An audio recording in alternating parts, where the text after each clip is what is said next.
ഈ ട്രാഫിക് പോലീസുകാരുടെ തലയിലുള്ളത് വെറും ഹെൽമറ്റ് അല്ല, ഇത് AC ഹെൽമറ്റ് ആണ്. വെയിൽ കനത്താലും ബ്രേക്ക് ഇല്ലാത്തവരുടെ ആശ്വാസത്തിനായി ഒരു വെറൈറ്റി ഹെൽമറ്റ്. சார் இதுக்கு வந்து எக்ஸ்ட்ரா ஒரு பேட்டரி கொடுத்துருக்காங்க சார். இது வந்து 4 ஹவர்ஸ் சார்ஜ் பண்ணாங்க 8 ஹவர்ஸ் யூஸ் பண்ணிக்கலாம் நம்ம. அது இல்லாமல் வந்து இதோட கண்ட்ரோலிங் பேனல் வந்து பேக் சைடு கொடுத்துருக்காங்க சார். இதில் வந்து ஆன் ஆஃப்ன்ற பட்டன் இருக்கு. நமக்கு எவ்வளோ பர்சன்டேஜ் வந்து ஏர் கூலர் வேணும் அந்த அளவுக்கு வந்து நமக்கு இருக்கு. லோ அண்ட் ஹைன்ற ஆப்ஷன் இருக்குங்க சார். நம்ம தேவையான மோடுக்கு மாற்றிக்கலாம். ആവടി പോലീസ് കമ്മീഷണർ കെ ശങ്കറിന്റെ നിർദ്ദേശപ്രകാരമാണ് AC ഹെൽമറ്റുകൾ തയ്യാറാക്കിയത്.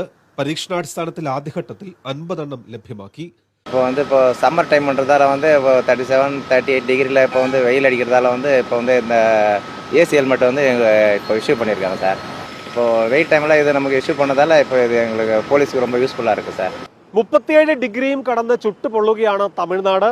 പകൽ മുഴുവൻ ഈ വെയിലത്ത് നിൽക്കേണ്ടി വരുന്ന ഉദ്യോഗസ്ഥർക്ക് വലിയ ആശ്വാസമാകുന്നുണ്ട് ഈ പരീക്ഷണം. Feel very happy. நல்லா ஹீட்டில் இருந்து ஒரு ரிலாக்ஸ் கிடைக்குது அவங்களுக்கு. ஏன்னா சாதாரண நின்று பண்ணாவே ஆட்டோமேட்டிக்காக அந்த வெயில் இருந்து ஆட்டோமேட்டிக்காக ப்ரெஷர் ஏறும்.